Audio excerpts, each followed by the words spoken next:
Hello friends, എല്ലാവർക്കും നമസ്കാരം. നിങ്ങളേവരും കാത്തിരിക്കുന്ന രേവതിയുടെയും സച്ചിയുടെയും ഇന്നത്തെ വിശേഷത്തിലേക്ക് എല്ലാ കൂട്ടുകാർക്കും സ്വാഗതം. എല്ലാവർക്കും നല്ലൊരു ദിവസം ആശംസിച്ചുകൊണ്ട് തന്നെ നമുക്ക് ഇന്നത്തെ സൂപ്പർ ഹിറ്റ് വിശേഷത്തിലേക്ക് കിടക്കാം.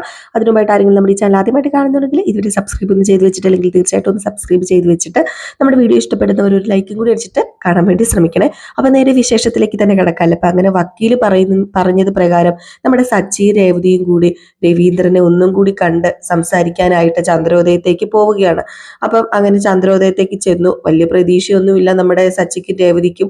ആദ്യം തന്നെ രവീന്ദ്രൻ സമ്മതിച്ചില്ലല്ലോ. ആദ്യം തന്നെ രവീന്ദ്രൻ പറയുന്നത് രവീന്ദ്രൻ ന്യായത്തിന്റെ സൈഡിൽ നിൽക്കത്തുള്ളൂ എന്നാണ്. അപ്പൊ അതുകൊണ്ട് തന്നെ വലിയ പ്രതീക്ഷയൊന്നും ഇല്ലാതെയാണ് സച്ചി രേവതിയും കൂടെ ചന്ദ്രോദയത്തേക്ക് ചെല്ലുന്നത്. ചന്ദ്രോദയത്തേക്ക് ചെന്ന് കഴിഞ്ഞപ്പോൾ നമ്മുടെ രവീന്ദ്രൻ അവിടെ നിപ്പുണ്ടായിരുന്നു. അതുപോലെ തന്നെ നമ്മുടെ സുധിയും അവിടെ ഉണ്ട് കേട്ടോ. അങ്ങനെ നമ്മുടെ സച്ചി ചെന്നിട്ട് അച്ഛാ, ശരത്തിനെ പോലീസ് അന്വേഷിക്കുന്നുണ്ടെന്നാ അറിഞ്ഞത്. പിന്നെ പോലീസ് അന്വേഷിക്കാതിരിക്കോ? തെറ്റ് ചെയ്താൽ ഇങ്ങനെയൊക്കെ തന്നെ ഇരിക്കൂടാ, അതങ്ങനെയല്ലേ ഉണ്ടാകത്തുള്ളൂ. അപ്പൊ നമ്മുടെ രേവതി പറഞ്ഞു, അച്ഛ, അവൻ ചെയ്തത് വലിയ തെറ്റ് തന്നെ അച്ഛ. എന്ന് വെച്ച് ജയിലിൽ പോയാല് അവന്റെ ഭാവി എന്താകും, അവന്റെ ജീവിതം എന്താകും, അത് ഓർക്കുമ്പോഴാ എനിക്ക്. അപ്പോഴത്തേക്ക് നമ്മുടെ സുധി അവിടെ നിൽപ്പുണ്ടല്ലോ. സുധിക്ക് ഇതൊക്കെ കണ്ട് ചൊറിഞ്ഞു കയറുവാണ്. എരുതിയിൽ എണ്ണ ഒഴിക്കലാണ് സുധിയുടെ പരിപാടി. അപ്പൊ നമ്മുടെ സച്ചു പറയുന്നുണ്ട്, പുറത്ത് വെച്ച് കോംപ്രമൈസ് ചെയ്യാന്ന വക്കീല് പറയുന്നത്. ഏതായാലും അങ്ങനെയൊന്ന് ചെയ്യാൻ നോക്കാം. അമ്മ പരാതി പിൻവലിച്ചു കഴിഞ്ഞിട്ടുണ്ടെങ്കിൽ പോലീസ് കേസ് പിൻവലിക്കും. അച്ഛൻ ചെന്ന് അമ്മയോടൊന്ന് സംസാരിക്ക അച്ഛ. അച്ഛ, ഒരു ഛേദമില്ലാത്ത ഉപകാരമല്ലേ, പരാതി പിൻവലിക്കാൻ പറയച്ച. അപ്പൊ രേവതി പറഞ്ഞു, അച്ഛന് ഇങ്ങനെയൊക്കെ പറയുന്നത് തെറ്റാണെന്ന് എനിക്കറിയാം, പക്ഷേ പറയാതിരിക്കാൻ പറ്റില്ല അച്ഛ. വേറെ വഴിയില്ലഞ്ഞിട്ട് അച്ഛ, എന്റെ അനിയന്റെ ഭാവി ഓർത്തിട്ട് അച്ഛ. ആരൊക്കെ എന്തൊക്കെ പറഞ്ഞാലും അവൻ എന്റെ അനിയനായി പോയില്ലേ, ഞങ്ങള് ഒരു രക്തമായി പോയില്ലേ. തെറ്റ് ചെയ്തെന്ന് കരുതി അവനെ എനിക്ക് വലിച്ചെറിയാൻ പറ്റുമോ അച്ഛ? അതുകൊണ്ടാ ഞാന് അച്ഛന്റെ മുമ്പിൽ ഇത്രയും താഴ്ന്നു നിന്ന് സംസാരിക്കുന്നത്. അപ്പൊ നമ്മുടെ സച്ചി വീണ്ടും പറഞ്ഞു, അമ്മയോടൊന്ന് സംസാരിക്കച്ച പ്ലീസ് അച്ഛ. നല്ല വിഷയമാണെങ്കിൽ ആരോടൊക്കെ സംസാരിക്കാൻ മക്കളെ, പക്ഷെ ഇതിപ്പോ അങ്ങനെ ഒരു വിഷയം അല്ലല്ലോ, ഇതിപ്പം ജീനി നാറിയ വിഷയമാണല്ലോ. അച്ഛൻ പറയുന്നതൊക്കെ ശരിയാ അച്ഛ. 100% ശരിയാ. ശരത്ത് അങ്ങനെ ചെയ്യാൻ പാടില്ലായിരുന്നു. അവന് ഒരു കള്ളനല്ല, ക്യാഷിന് വേണ്ടിയല്ല അവൻ അങ്ങനെ ചെയ്തത്. അമ്മയോടുള്ള ദേഷ്യത്തിന് അവൻ ചെയ്തു പോയതാ. ഇനി ഈ ജന്മത്ത് അവൻ അങ്ങനെ ചെയ്യില്ല അച്ഛാ. അച്ഛന് അതൊന്ന് മനസ്സിലാക്ക് പ്ലീസ് അച്ഛ, പ്ലീസ്. അപ്പോഴത്തേക്ക് നമ്മുടെ സുധി ഇതെല്ലാം കേട്ടിട്ട്, അച്ഛാ, ഇവൻ കേട്ടിട്ട് അമ്മയോട് പരാതി പിൻവലിക്കാനൊന്നും പറയരുത്. അപ്പൊ സച്ചു പറഞ്ഞു, എന്താണ് നിനക്ക് സൂക്കട്, നീ നിന്റെ കാര്യം പോയി നോക്കടാ. ഞാൻ പറയും അച്ഛാ, ആ പയ്യൻ ചെയ്തത് സാധാരണ കുറ്റമൊന്നുമല്ല. റോബറിയാണ് റോബറി, അതോർത്തോ. കുറ്റം എന്ന് പറഞ്ഞാലുണ്ടല്ലോ, അവനൊക്കെ ജയിലിൽ തന്നെ പോണം. അമ്മയുടെ കയ്യിൽ നിന്ന് അവൻ ക്യാഷ് മോഷ്ടിച്ചു. ഇനി അവനൊക്കെ വെറുതെ വിട്ടാലേ അവൻ ഈ നാട് നീളെ കൊള്ളയടിച്ച് നടക്കും. ഇങ്ങനെയുള്ളവനൊക്കെ ജയിലിൽ കിടക്കുന്നതന്നെ നല്ലത്. നിർത്തടാ, ഒരക്ഷരം ഇനി നീ മിണ്ടിപ്പോകരുത്. ഞാൻ എന്റെ അച്ഛനോടാ സംസാരിക്കുന്നത്, മര്യാദയ്ക്ക് ഇരുന്നില്ലെങ്കിൽ ഉണ്ടല്ലോ എന്നും പറഞ്ഞുകൊണ്ട് കഴുത്തിന് കുത്തിപ്പിടിച്ചപ്പോഴത്തേക്ക് നമ്മുടെ ബാലേന്ദ്രൻ അല്ലല്ലോ, സോറി, നമ്മുടെ രവീന്ദ്രൻ വന്നിട്ട്, എന്തൊക്കെ കാണണം ഞാന്, ഒന്ന് മര്യാദ ഇരിക്കുക എന്റെ പൊന്നു മക്കളെ എന്ന് പറഞ്ഞിട്ട് അങ്ങ് മാറി. അപ്പൊ സച്ചു പറഞ്ഞു, എന്തൊക്കെ കാണാനാ, ജയിലിൽ പോകുന്നത് ഇവനല്ലെങ്കിൽ ഭയങ്കര ഇഷ്ടമാണല്ലോ, ജയിലിൽ പോകുന്നത് കണ്ടിട്ട് സന്തോഷിക്കുന്നതാണല്ലോ ഇവന്റെ ഹോബി. ഈ വിഷയത്തിൽ നീ ഇടപെടാതിരിക്കുന്നത് നല്ലത്. അപ്പം നമ്മുടെ രവീന്ദ്രൻ പറഞ്ഞു, എടാ സച്ചി, നീ മിണ്ടാതിരിക്കുക. എങ്ങനെ മിണ്ടാതിരിക്കും ഞാന്, മറക്കാൻ ആഗ്രഹിക്കുന്ന കാര്യങ്ങളൊക്കെ അല്ലേ ഇവൻ എന്നെ ഓർമ്മിപ്പിക്കുന്നത്, പിന്നെ ഞാൻ എങ്ങനെയാ മിണ്ടാതിരിക്കേണ്ടത്. അപ്പോഴത്തേക്ക് നമ്മുടെ സുധി ഇത്രയും പറഞ്ഞപ്പോ സുധി അങ്ങ് പോയി കേട്ടോ. അപ്പൊ ജയിലിൽ പോയ കഥ കേട്ടപ്പോ നമ്മുടെ സുധി ഞെട്ടിപ്പോയി. അതായത് പഴയ ജയിലിൽ പോയ കാര്യം. അപ്പൊ എന്തൊക്കെയോ ഇതിന്റെ പിന്നിലുണ്ട് കേട്ടോ, എന്തൊക്കെയോ ദുരൂഹതയുണ്ട്. നമ്മുടെ രേവതി ഒന്ന് ശ്രദ്ധിക്കുകയും ചെയ്തു. ഏതായാലും ഈ സമയത്ത് നമ്മുടെ സച്ചി വിഷയം മാറ്റി വിടുവാണ്. സച്ചി പറഞ്ഞു, എന്റെ പൊന്നച്ഛ, അവനെ എങ്ങനെയെങ്കിലും ഒന്ന് രക്ഷിക്കുക. അവനെ എനിക്ക് നന്നായിട്ട് അറിയാൻ, അവൻ നിരപരാധി തന്നെയാണ്. അവന് ആ ഒരു വാശിക്ക് അങ്ങനെയൊക്കെ ചെയ്തതാ. അച്ഛനത് മനസ്സിലാവൂലോ അച്ഛ, പ്ലീസ് അച്ഛ. ശരത്ത് ഇനി ഇത് ആവർത്തിക്കില്ല, അത് ഉറപ്പായ കാര്യമാണ്. ഞാൻ ആ വാക്ക് തരുന്നത്. അവൻ പഠിച്ച ഒരു ജോലി നേടി സ്വന്തം കുടുംബമൊക്കെ നോക്കും, അതെനിക്ക് ഉറപ്പുണ്ട് അച്ഛ. അച്ഛ, ഞാൻ പറയുന്നൊന്ന് കേക്കച്ച പ്ലീസ് അച്ഛ. അച്ഛൻ പറയാറില്ലേ, ഒരു കുടുംബത്തിന് മുന്നോട്ടേക്ക് പോണെങ്കിൽ കുറച്ച് പണം കൊടുത്താൽ മതിയെന്ന്. പക്ഷെ ആ കുടുംബത്തിന്റെ അടുത്ത തലമുറയ്ക്ക് മുന്നോട്ട് പോകണമെങ്കിൽ അവർക്ക് വിദ്യാഭ്യാസം കൊടുക്കണം എന്നൊക്കെ. അങ്ങനെ വിദ്യാഭ്യാസം നേടിയെടുക്കണം. ശരത്ത് ജയിലിൽ പോയാല് രേവതിയും അവളുടെ അമ്മയും ഇത്രയും കഷ്ടപ്പെട്ടത് വെറുതെ ആയി പോവില്ലേ, വെറുതെ ആയി പോവില്ലേ. അവള് എത്ര കഷ്ടപ്പെട്ട അവനെ പഠിപ്പിച്ചത്, അവരുടെ വിദ്യാഭ്യാസം എല്ലാം മാറ്റി വെച്ചിട്ടല്ലേ അവനെ പഠിപ്പിച്ചത്. ചെറിയ പ്രായത്തിലെ ജയിലിൽ പോയാൽ അവന്റെ ജീവിതം പിന്നെ ഞാനത് പ്രത്യേകിച്ച് പറഞ്ഞു തരേണ്ട കാര്യമുണ്ടോ അച്ഛ? അതുകൊണ്ടാണ് ഞാൻ പറഞ്ഞത്, പ്ലീസ് അച്ഛ. അപ്പൊ നമ്മുടെ രേവതിയും അച്ഛ പരാതി പിൻവലിച്ചതിന് ശേഷം ഞങ്ങൾ ശരത്തിനെ അച്ഛന്റെ മുമ്പിൽ കൊണ്ട് നിർത്താം. അച്ഛൻ എന്ത് ശിക്ഷ വേണമെങ്കിലും അവന് കൊടുത്തോളൂ. പക്ഷെ അവന് ജയിലിലേക്ക് മാത്രം പറഞ്ഞയക്കരുത് അച്ഛ, പ്ലീസ് അച്ഛ. കാല് പിടിച്ച് അപേക്ഷിക്കുക അച്ഛ. ഞാൻ എന്റെ സ്വന്തം അച്ഛന്റെ സ്ഥാനത്ത് ഞാൻ എന്റെ അച്ഛനെയാ കാണുന്നത്. അച്ഛൻ ഞങ്ങളെ ഒഴിവാക്കി കഴിച്ചിട്ടുണ്ടെങ്കിൽ പിന്നെ ഞങ്ങൾക്ക് ആരാ ഉള്ളത് അച്ഛ? ആരുമില്ല അച്ഛ. അതുകൊണ്ട് അച്ഛ, അച്ഛന്റെ മുമ്പിലല്ലേ എനിക്കിങ്ങനെ കൈകൂപ്പി നിൽക്കാൻ പറ്റത്തുള്ളൂ അച്ഛ, പ്ലീസ് അച്ഛ എന്നും പറഞ്ഞ് നമ്മുടെ രവീന്ദ്രന്റെ കാല് കരഞ്ഞ് പിടിക്കുകയാണ്. ഏതായാലും നമ്മുടെ രവീന്ദ്രന്റെ മനസ്സലിയാതിരിക്കുവോ? രവീന്ദ്രൻ രേവതിയുടെ മുഖത്ത് നോക്കുമ്പോഴേ സങ്കടം, രേവതി കരയുന്നത് കാണുന്നതേ സങ്കടം രവീന്ദ്രന്. അങ്ങനെ നമ്മുടെ രവീന്ദ്രൻ ഒടുവിൽ സമ്മതിക്കാണ് കേട്ടോ. അപ്പൊ ഇത് കഴിഞ്ഞ് പിന്നെ കാണിക്കുന്നത് നമ്മുടെ ചന്ദ്രനെയാണ്. ചന്ദ്രയാണെങ്കിൽ ഭൂതനെ ഇരുന്ന് ഇങ്ങനെ എന്തൊക്കെ ആലോചിച്ചുകൊണ്ടിരുന്നപ്പോഴത്തേക്കും ഭാമയുണ്ടല്ലോ, ഭാമയുടെ വീട്ടിലാണല്ലോ. അങ്ങനെ ഭാമ ചന്ദ്രന്റെ അടുത്ത് വരികയാണ്. എന്തൊക്കെയോ ആലോചിച്ച് പേർക്ക് ഇരിപ്പുണ്ട് നമ്മുടെ ചന്ദ്ര. അങ്ങനെ ഭാമ ചന്ദ്രന്റെ അടുത്ത് വന്നിട്ട് ഇതെന്താ ചന്ദ്രൻ, നീ ഇങ്ങനെ ആലോചിച്ചുകൊണ്ടൊക്കെ ഇരിക്കുന്നത്? നീ ഇങ്ങനെ ഇരിക്കാതെ വാ, എന്തെങ്കിലും കഴിക്കാം. നീ എന്താ ഒന്നും മിണ്ടാതെ ഇങ്ങനെ ആലോചിച്ചിരിക്കാതെ വട്ട് പിടിക്കുന്നതിനൊക്കെ വന്നേ. രവിയേട്ടനെ ഓർത്തോണ്ടിരിക്കുകയാണോ നീ? ഓർമ്മ വരാൻ ഞാൻ എപ്പോഴാ അദ്ദേഹത്തിനെ മറന്നിട്ടുള്ളത്? അദ്ദേഹം എപ്പോഴും എന്റെ ഉള്ളിലുണ്ട്. ഓ, എനിക്കറിയാം നിനക്ക് രവിയേട്ടനെ അത്രയ്ക്ക് ഇഷ്ടമാണെന്ന്. പക്ഷെ അത് പുറത്ത് കാണിക്കുന്നില്ലല്ലോ നീ. അത് പിന്നെ പുറത്ത് കാണിക്കാത്തത്? അതെ, ഇഷ്ടമല്ലെങ്കിൽ പിന്നെ 10-30 വർഷം ഒരുമിച്ച് ജീവിക്കാൻ പറ്റുമോ? എത്ര വഴക്ക് കൂടി പണിങ്ങിയാലേ കുറച്ച് കഴിഞ്ഞാലേ രവിയേട്ടൻ എന്നോട് വന്ന് മിണ്ടും. മക്കളെ പോലെ ഒന്നും അല്ല, രവിയേട്ടൻ എന്നെ മിണ്ടി ചേർത്ത് പിടിച്ച് സംസാരിക്കും. അപ്പോഴത്തേക്ക് ഒരു കോളിംഗ് അല്ലേ നമ്മുടെ ഭാമയുടെ വീട്ടിലെ. അപ്പൊ ഭാമ ആര് വന്നല്ലോ, ഞാൻ പോയി നോക്കിയിട്ട് വരാന്ന് പറഞ്ഞുകൊണ്ട് നേരെ വാതിൽ തുറക്കുകയാണ്. അങ്ങനെ നമ്മുടെ ചന്ദ്രയോടെ ഇരിപ്പുണ്ട്. ഭാമ പോയി വാതിൽ വന്നപ്പം ആരാണ്? രവീന്ദ്രൻ. ഇതാരും രവിയേട്ടനോ എന്ന്. ഇത് കേട്ട് നമ്മുടെ ചന്ദ്രയ്ക്ക് സന്തോഷമായി. പക്ഷെ ചന്ദ്ര അവളെ എണീറ്റിട്ടില്ല കേട്ടോ. ഏതായാലും ഭാമ പറഞ്ഞു, ഞങ്ങളിപ്പം രവിയേട്ടന്റെ കാര്യം സംസാരിച്ചുകൊണ്ടിരിക്കുകയായിരുന്നു. ഏതായാലും 100 ആയുസാ, കയറി വാ എന്നിങ്ങനെ പറയാണ്. അങ്ങനെ നമ്മുടെ രവീന്ദ്രൻ അകത്തേക്ക് കയറി വന്നു കേട്ടോ. ചന്ദ്രയ്ക്കാണ് ഭയങ്കര സന്തോഷം. രവീന്ദ്രൻ വന്നു കഴിഞ്ഞപ്പോഴത്തേക്കും ഒന്ന് വന്നല്ലോ, ഒന്ന് കാണാൻ പറ്റിയില്ലോ രവീന്ദ്രനെ. അങ്ങനെ നമ്മുടെ രവീന്ദ്രൻ അവിടെ ഇരുന്നപ്പോഴത്തേക്കും നമ്മുടെ ചന്ദ്രയും ഇറങ്ങി വന്നു കേട്ടോ. ചന്ദ്ര ഇറങ്ങി വന്ന് നമ്മുടെ രവീന്ദ്രനെ തന്നെ നോക്കുകയാണ്. അപ്പോഴത്തേക്കും നമ്മുടെ രവീന്ദ്രൻ എന്താ ചന്ദ്ര ഇങ്ങനെ നീ നോക്കുന്നത്? പിന്നെ എന്നെ കുറിച്ച് സംസാരിക്കാതിരുന്നെന്ന് പറഞ്ഞല്ലോ. ഭാമയുടെ കൂട്ടുകാരി എന്നത്തെയും പോലത്തെ എന്നെ കുറിച്ച് മോശം പറയുമായിരുന്നായിരിക്കും അല്ലേ? രവിയേട്ടാ, അവൾ അങ്ങനെയൊന്നും പറഞ്ഞില്ല കേട്ടോ. രവിയേട്ടൻ എന്ന ജീവൻ എന്നാ പറഞ്ഞത്. ജീവൻ എന്ന് വെച്ചാൽ ജീവന്റെ ജീവനാണെന്ന്. അതാ സംസാരിച്ചുകൊണ്ടിരുന്നത്. എപ്പോഴും രവിയേട്ടനെ കുറിച്ച് ചിന്തിക്കാനേ നേരമുള്ളൂ. പിന്നെ എന്തൊക്കെയുണ്ട്, സുഖമല്ലേ എന്ന് ചോദിച്ചപ്പോഴത്തേക്ക് നമ്മുടെ ചന്ദ്ര പറഞ്ഞു, എനിക്ക് സുഖം തന്നെയാ. രവിയേട്ടന് സുഖമാണോ? നന്നായിട്ട് പോകുന്നു. ഒന്നുമല്ല, നന്നായിട്ട് ക്ഷീണിച്ചു. ആഹാരമൊന്നും അവിടെ ആരും തരുന്നില്ലേ? ഓ, എന്നെ കുറിച്ച് ഇത്ര വേവലാതി ഉണ്ടായിട്ടാണോ ബാഗിൽ തൂക്കി പിടിച്ച് ഇറങ്ങി പോകുന്നത്? അതിനൊക്കെ ഓരോ കാരണങ്ങളുണ്ടെന്ന്. സോറി കേട്ടോ, രവിയേട്ടനെ അറിയത്തില്ലേ? രവിയേട്ടനെ ഇങ്ങനെ കാണുമ്പോഴേ എനിക്ക് കുറെ കാലം പിരിഞ്ഞിരിക്കുന്ന പോലെയാണല്ലോ രണ്ടുപേരുടെ സംസാരം എന്ന് അതിന്റെ ഇടയ്ക്ക് നമ്മുടെ ഭാമ പറഞ്ഞു കേട്ടോ. ഭാമ പറഞ്ഞു, രവിയേട്ടൻ ഞാൻ ചായ എടുക്കാം. ഒന്നും വേണ്ട ഭാമ, എനിക്കിപ്പം ഒന്നും വേണ്ട. എന്നാ പിന്നെ നിങ്ങൾ സംസാരിച്ചിട്ടിരിക്കെ, ഞാൻ കടയിൽ പോയിട്ട് വരാം എന്ന് പറഞ്ഞുകൊണ്ട് ഭാമ അങ്ങ് ഒഴിവായി വിട്ടോ. ഭാര്യയും ഭർത്താവുമാണല്ലോ, അതിന്റെ ഇടയ്ക്ക് വെറുതെ ഇരുന്ന് ചാവാക്കണ്ടല്ലോ. അങ്ങനെ നമ്മുടെ ആരാ ചന്ദ്ര അവിടെ ഇരുന്നു. അവർ രണ്ടും ഭയങ്കര സംസാരമൊക്കെ തുടങ്ങി. ചന്ദ്രയ്ക്ക് ഒരു പ്രതീക്ഷയുണ്ട്, നമ്മുടെ രവീന്ദ്രൻ വന്നത് ചന്ദ്രനെ കൊണ്ടുപോകാനാണെന്ന്. അങ്ങനെ ചന്ദ്ര ചോദിച്ചു, എന്നെ കൊണ്ടുപോകാനാണോ ഇങ്ങോട്ട് രവിയേട്ടൻ വന്നത്? അതിന് ഞാന് പറഞ്ഞിട്ടല്ലല്ലോ താൻ വീട്ടിൽ നിന്ന് ഇറങ്ങിയത്. ആണോ? താൻ തന്റെ ഇഷ്ടത്തിനല്ലേ ഇറങ്ങിയത്? ചന്ദ്രയുടെ സ്വന്തം ഇഷ്ടത്തിന് ഇറങ്ങിയപ്പം ചന്ദ്രയ്ക്ക് ഇഷ്ടമുള്ളപ്പോ വീട്ടിലേക്ക് തിരിച്ചു വരാം. തനിക്ക് എപ്പോഴാണ് തോന്നുന്നത് അപ്പൊ വീട്ടിലേക്ക് തിരിച്ചു വരാം. ഞാനായിട്ട് ഇനി വിളിക്കത്തില്ല. അപ്പം രവിയേട്ടൻ എന്നെ വിളിക്കാൻ വന്നതല്ലേ? ഞാൻ കരുതി രവിയേട്ടന് എന്നെ വിളിക്കാനാ വന്നതെന്ന്. അപ്പൊ പിന്നെ എന്തിനാ ഇപ്പൊ വന്നത്? അത് പിന്നെ ചന്ദ്രേ, നീ ആ ശരത്തിനെതിരെ കൊടുത്ത പരാതിയില്ലേ, അത് പിൻവലിക്കണം. ഓ, അപ്പം എന്നോടുള്ള സ്നേഹം കൊണ്ടൊന്നും അല്ല വന്നത് ശരത്തിനോടുള്ള സ്നേഹം അല്ല കാരണമാ. പൂക്കാരിയോടുള്ള സ്നേഹം കാരണമാ, കുടുംബത്തോടുള്ള സ്നേഹം കാരണം അവളുടെ. എന്റെ പൊന്നു ചന്ദ്രൻ, ഞാൻ പറയുന്ന ഒന്ന് നീ കേക്ക്. ആ പരാതി നീ ഒന്ന് പിൻവലിക്ക്. ഞാൻ എന്തിനു പരാതി പിൻവലിക്കണം? ചെറിയ തെറ്റാണ് അവൻ ചെയ്തത് രവിയേട്ടാ, അവന് വലിയ തെറ്റല്ലേ ചെയ്തത്? അത് അവനൊരു ചെറിയ പയ്യനല്ലേ ചന്ദ്രൻ, നീ ഒന്ന് ക്ഷമിക്ക്. ഈ പ്രായത്തിൽ നമ്മുടെ പിള്ളേർ എന്തൊക്കെ ചെയ്തിരിക്കുന്നു. ഓ, അവര് ചെറിയ എന്തെങ്കിലും തെറ്റുകളൊക്കെ ചെയ്തു കാണും, അല്ലാതെ ഇതുപോലെ മോഷണം വല്ലതും നടത്തിയോ? ഇല്ലല്ലോ. പിന്നെന്താ പ്രശ്നം ഇരിക്കുന്നത്? എന്റെ പൊന്നു രവിയേട്ട, ഞാൻ എന്റെ മക്കളെ അങ്ങനെയല്ല വളർത്തിയിരിക്കുന്നത്. കക്കാനും മോഷ്ടിക്കാനും ഒന്നും ഞാൻ എന്റെ മക്കളെ പഠിപ്പിച്ചിട്ടില്ല. എന്റെ പൊന്ന് ചന്ദ്രെ, ശരത്തിന് ജയിലിൽ കിടത്തിയിട്ട് നിനക്ക് എന്ത് കിട്ടാനാ? എന്താ അതുകൊണ്ടുള്ള ലാഭം? എന്റെ ക്യാഷ് മോഷ്ടിച്ചവൻ ജയിലിൽ കിടക്കുന്നത് കാണുമ്പോൾ എന്റെ മനസ്സിനകത്ത് എന്തെന്നില്ലാത്തൊരു സംതൃപ്തി കിട്ടും, സന്തോഷം കിട്ടും, സമാധാനം കിട്ടും.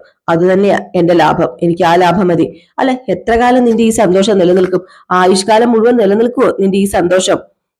എന്റെ പൊന്നു ചന്ദ്രൻ, ദേ ആ പയ്യൻ ജയിലിൽ കിടന്ന് ആ ആയുഷ്കാലം മുഴുവൻ ആ കുടുംബം അല്ല വിഷമിക്കേണ്ടി വരുന്നത്.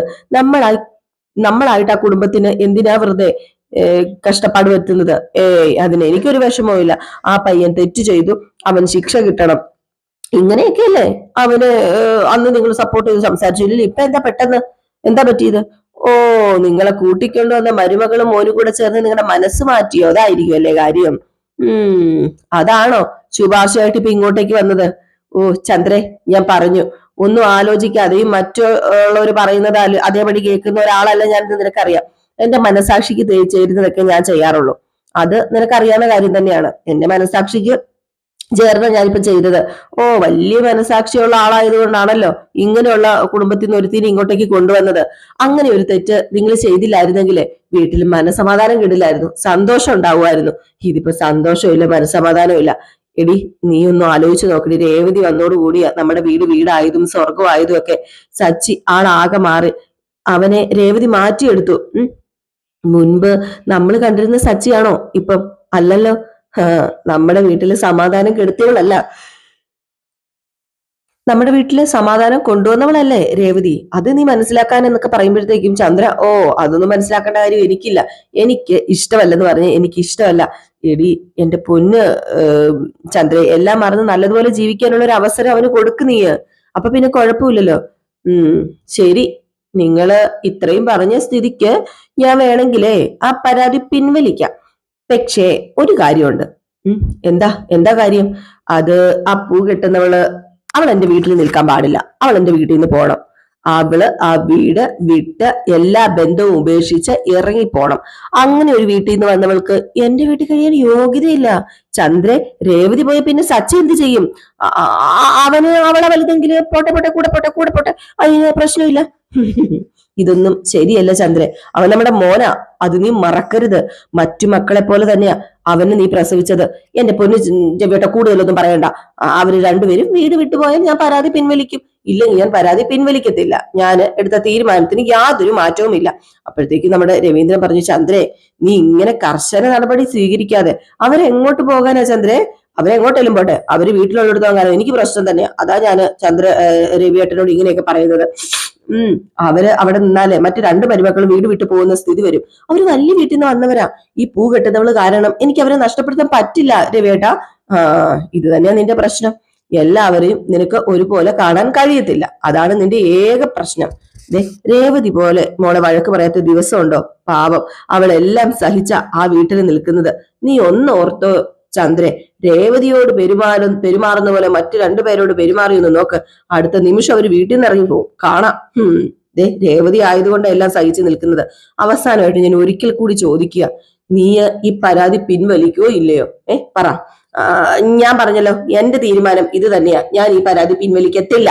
അവര് രണ്ടുപേരും വീട് വിട്ട് ഇറങ്ങാതെ ഞാൻ പരാതി പിൻവലിക്കില്ല, പിൻവലിക്കില്ല, പിൻവലിക്കില്ല, പിൻവലിക്കില്ല. ഇനി എന്താ രവിയേട്ടനെ കേൾക്കേണ്ടത്? എന്റെ ചന്ദ്രേ, ഈ പിടിവാശി ഒരസുഖമാ ഒരു തരത്തില്. അതിന് ഒരിടത്ത് മരുന്നില്ല ഈ അസുഖത്തിന്.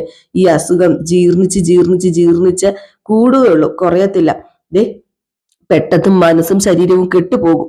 അത് നീ മനസ്സിലാക്കിക്കോ എന്ന് പറഞ്ഞിട്ട് നമ്മുടെ രവീന്ദ്രൻ അവിടെ നിന്ന് ഇറങ്ങുകയാണ് കേട്ടോ. ഏതായാലും ഇത് കേട്ടിട്ട് നമ്മുടെ ചന്ദ്രയ്ക്ക് മനസ്സിൽ എന്തോ പോലെ ഒന്ന് തോന്നുന്നുണ്ട് കേട്ടോ. കാരണം നമ്മുടെ രവീന്ദ്രൻ അങ്ങനെ പറഞ്ഞപ്പോഴത്തേക്കും പിടിച്ചിട്ടില്ല. ഏതായാലും ഈ സമയത്ത് പിന്നെ കാണിക്കുന്ന സീൻ എന്ന് പറഞ്ഞിട്ടുണ്ടെങ്കിൽ നമ്മുടെ ഭാമയുടെ വീട്ടിലേക്ക് നമ്മുടെ ശ്രുതിയും വരിക. അപ്പോഴത്തേക്കും രവീന്ദ്രൻ ഇറങ്ങി വരികയാണോ. ഇത് കണ്ടത് നമ്മുടെ ശ്രുതി ചോദിച്ചു, ഇതെന്താ അച്ഛൻ ഇവിടെ? ആന്റീനെ കൂട്ടിക്കൊണ്ട് വരാൻ വന്നതാണോ എന്ന് ചോദിച്ചപ്പോഴത്തേക്കും നമ്മുടെ ചന്ദ്ര പറഞ്ഞു, ഓ അതൊന്നും അല്ല, അവന് വേണ്ടി റെക്കമെൻഡേഷൻ നടത്താൻ വേണ്ടി വന്നതാ. എന്താ അച്ഛ ഇത്? അച്ഛൻ എന്തിനാ വെറുതെ അവന് വേണ്ടി ചുമ്മാ നാണം കിടന്നത് എന്ന് പറഞ്ഞപ്പോ ഒന്ന് പോടാന്ന് പറഞ്ഞിട്ട് രവീന്ദ്രൻ അങ്ങ് ഇറങ്ങി പോവാണ് കേട്ടോ. എന്നിട്ട് നമ്മുടെ ശ്രുതിയും കൂടെ അകത്ത് കയറി വന്നു. അങ്ങനെ ശ്രുതി വന്നിട്ട് പറഞ്ഞു, അല്ല അച്ഛൻ പരാതി പിൻവലിക്കാൻ വന്നപ്പോ അമ്മ എന്താ മറുപടി പറഞ്ഞത്? അദ്ദേഹത്തിന്റെ പോക്ക് കണ്ടപ്പോ മനസ്സിലായില്ലേ ഞാൻ എന്താ പറഞ്ഞതെന്ന്? ഞാൻ പറ്റില്ല എന്ന് പറഞ്ഞു. ഞാൻ എന്തിനാ പരാതി പിൻവലിക്കുന്നത്? അമ്മ ഈ പറഞ്ഞതാണ് കറക്റ്റ്. എന്റെ അമ്മയാണ് അമ്മ. അമ്മ ഒരിക്കലും പരാതി പിൻവലിക്കരുത് കേട്ടോ, പിൻവലിക്കാൻ പാടില്ല. ആ പയ്യനെ വെറുതെ വിടരുതമ്മേ, അവനൊക്കെ പോയി ജയിലിൽ കിടക്കട്ടെ. അത് തന്നെയാ എന്റെ തീരുമാനവും അതാമ്മേ.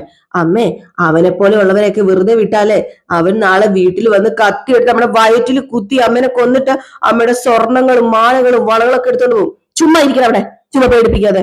അയ്യോ, ഞാൻ പേടിപ്പിച്ചതല്ല, ഒരു വാസ്തവം, ഒരു സത്യം, അതങ്ങ് പറഞ്ഞതാ അമ്മയോട്.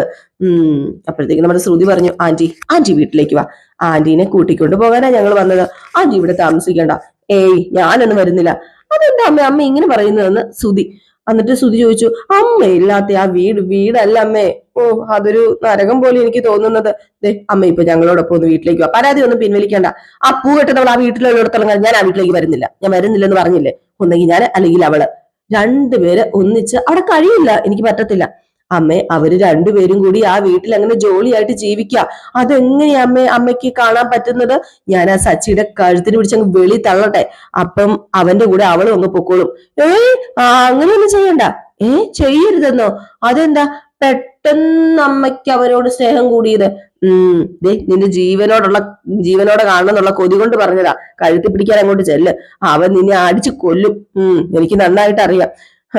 അതുകൊണ്ട് മര്യാദക്ക് നിൽക്കുക, നീ ഒന്നും ചെയ്യണ്ട, എനിക്കറിയാം എന്ത് ചെയ്യണമെന്ന്. ഞാന് ചെയ്യാനുള്ളതൊക്കെ ചെയ്തോളാം. രണ്ടുപേരെയും ആ വീട്ടിൽ നിന്ന് പുറത്തിറക്കാൻ പറ്റിയ അവസരം ഇത്, അത് ഞാൻ മാക്സിമം പ്രയോജനപ്പെടുത്തും.